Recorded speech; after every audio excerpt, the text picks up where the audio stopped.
ఈ రోజు ఈ వీడియోలో బాక్ అనే సినిమా గురించి మాట్లాడుకుందాం. తమన్నా భాటియా, రాశి ఖన్నా, సుందర్ సి లీడ్స్ గా సుందర్ సి డైరెక్షన్ లో వచ్చిన హారర్ కామెడీ మూవీ ఇది. మరి ఈ సినిమా స్టోరీ ఏంటి, అది చూశాక నాకేమనిపించింది అనేది ఇప్పుడు తెలుసుకుందాం పదండి. ముందుగా ఈ సినిమా స్టోరీ ఏంటంటే, ఈ సినిమాలో మన హీరో శివశంకర్ ఒక నీతి నిజాయితీ కలిగిన లాయర్. తనొక్కడే నిజాయితీగా ఉంటే తనకి సరిపోదు, తన క్లయింట్స్ కూడా తనలాగే నిజాయితీగా ఉండాలి, అప్పుడే కేసు ఒప్పుకుంటాడు. దాంతో మనోడికి సంవత్సరానికి ఒక కేసు రావటమే ఎక్కువ అన్నట్టు ఉంటది. దీనివల్ల సరైన ఆదాయం లేక ఏదో జీవితాన్ని అలా నెట్టుకొస్తూ ఉంటాడు. అసలే ప్రొఫెషనల్ లైఫ్ అంతంత మాత్రంగా సాగుతూ ఉంటే ఈ లోపు పర్సనల్ లైఫ్ లో ఓ ట్రాజిడీ. 10 ఏళ్ల క్రితం ప్రేమించిన వాడితో ఇంట్లోంచి వెళ్లిపోయిన తన చెల్లెలు శివాని ఆత్మహత్య చేసుకొని చనిపోయిందని మనోడికి కబురు వస్తుంది. అంటే వాళ్ళ ఆయన హార్ట్ అటాక్ తో చనిపోతే ఆ బాధ తట్టుకోలేక తను కూడా ఊరేసుకొని ఆత్మహత్య చేసుకుందని ఊళ్ళో టాక్. దాంతో వాళ్ళ పిల్లలు అనాథలు అవుతారు. ఇక వాళ్ళ బాధ్యత వాళ్ళ మామయ్య అయిన మన హీరో శివశంకర్ కి అప్పగిస్తారు. అయితే తన చెల్లి చావు విషయంలో మన హీరోకి చాలా డౌట్స్ ఉంటాయి. తన చెల్లి ఆత్మహత్య చేసుకునేంత బలహీనురాలు కాదని తన నమ్మకం. అలాగే తన బావది కూడా నేచురల్ డెత్ కాదని తనకు అనిపిస్తది. దాంతో తనే స్వయంగా ఇన్వెస్టిగేషన్ స్టార్ట్ చేస్తాడు. ఈ క్రమంలో తన చెల్లి చావుకి బాక్ అనే ఓ దుష్ట శక్తికి ఓ లింక్ బయటపడుతుంది. అలాగే ఇదంతా తన చెల్లి చావుతో ఆగదని, తన పిల్లల ప్రాణాలకు కూడా ప్రమాదం ఉందని మనోడికి తెలుస్తది. మరి వాళ్ళ ప్రాణాలు కాపాడటానికి మన హీరో ఏం చేశాడు, అసలు ఈ బాక్ ఏంటి, ఎక్కడి నుంచి వచ్చింది, దాని కథ ఏంటి, అది తన చెల్లెల్ని ఎందుకు చంపింది, ఇప్పుడు తన పిల్లల వెంట ఎందుకు పడుతోంది, దానికి ఏం కావాలి, ఇలాంటి క్వశ్చన్స్ ఆన్సర్స్ మీరు సినిమా చూసి తెలుసుకోవాలి.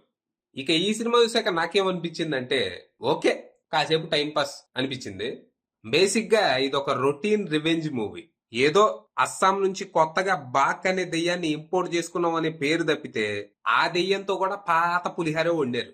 అసలు కొత్తదనం అనే పదాన్ని కూడా దగ్గరికి రానిలేదు వాళ్ళు. సినిమా ఫస్ట్ హాఫ్ పర్లేదు, బానే ఉంది. అంటే సినిమా స్టార్ట్ అవటం కొంచెం క్రింజ్ అనిపించే సీన్స్ తో మొదలైనా తర్వాత వచ్చే ఇన్వెస్టిగేషన్ సీన్స్ అన్ని బాగున్నాయి. అలాగే ఇక్కడ హారర్ సీన్స్ కూడా బాగా వర్కౌట్ అయ్యాయి. సౌండ్ డిజైన్ బాగుంది. కానీ కామెడీ మాత్రం నీ అబ్బా అపబే అన్నట్టుంది. అస్సలు నవ్వురాల. మన కోసం వెన్నెల కిషోర్ ని, శ్రీనివాస్ రెడ్డిని యాడ్ చేసినా రైటింగ్ వీక్ గా ఉండటంతో వాళ్ళు కూడా ఏం చేయలేకపోయారు. ఇక ఇంటర్వెల్ ట్విస్ట్ ఎక్స్పెక్ట్ చేసినట్టే ఉంటది, పెద్ద కొత్తగా ఉండదు. ఇక సెకండ్ హాఫ్ లో కూడా కొన్ని హారర్ సీన్స్ బాగుండగా క్లైమాక్స్ ఆకట్టుకుంటది. కానీ ఫ్లాష్ బ్యాక్ రొటీన్ గా ఉండటం, కామెడీ పిచ్చి పిచ్చిగా ఉండటంతో ఓవరాల్ గా పెద్దగా సాటిస్ఫై చేయదు. దాంతో మొత్తంగా ఏదో ఉందలే అనుకుంటూ థియేటర్ నుంచి బయటకు వచ్చాను. ఇక సినిమాలో పర్ఫార్మెన్స్ల విషయానికి వస్తే శివానీగా తమన్నా చాలా బాగా చేసింది. కొంచెం వెయిట్ ఉన్న క్యారెక్టరే. తన పిల్లల్ని కాపాడటానికి తన ప్రాణాలని సైతం లెక్క చేయని తల్లి క్యారెక్టర్ చాలా బాగా చేసింది. ఇక శివశంకర్ గా సుందర్ సి పర్లేదనిపించారు. ఇకపోతే రాశి ఖన్నా సినిమాలో ఎందుకుందో నాకైతే తెలీదు, ఏదో పిచ్చి రోల్. ఇక కోవై శర్ల, వెన్నెల కిషోర్, శ్రీనివాస్ రెడ్డి లాంటి వాళ్ళు మనల్ని నవ్వించడానికి విశ్వ ప్రయత్నాలు అయితే చేస్తారు గానీ పెద్దగా నవ్వు అయితే రాదు. ఇక సినిమాటోగ్రఫీ, ప్రొడక్షన్ వాల్యూస్ బాగున్నాయి. ముఖ్యంగా విజువల్ ఎఫెక్ట్స్ ఇంప్రెసివ్ గా ఉన్నాయి. ఇక మ్యూజిక్ విషయానికి వస్తే హిప్ హాప్ తమిజా ఇచ్చిన పాటలు సోసోగా ఉన్నాయి, కానీ బ్యాక్గ్రౌండ్ స్కోర్ బాగుంది. ఇక రైటర్ డైరెక్టర్ సుందర్ సి విషయానికి వస్తే ఆయన పనితనం ఓకే అనేలా ఉంది. రైటింగ్ లో పెద్దగా ఎఫర్ట్ పెట్టినట్టు లేరు. ఏదో చాలా normal and routine story screen పై రాసుకున్నారు. అలాగే డైరెక్షన్ కూడా ఓ మాదిరిగా ఉంది అంతే.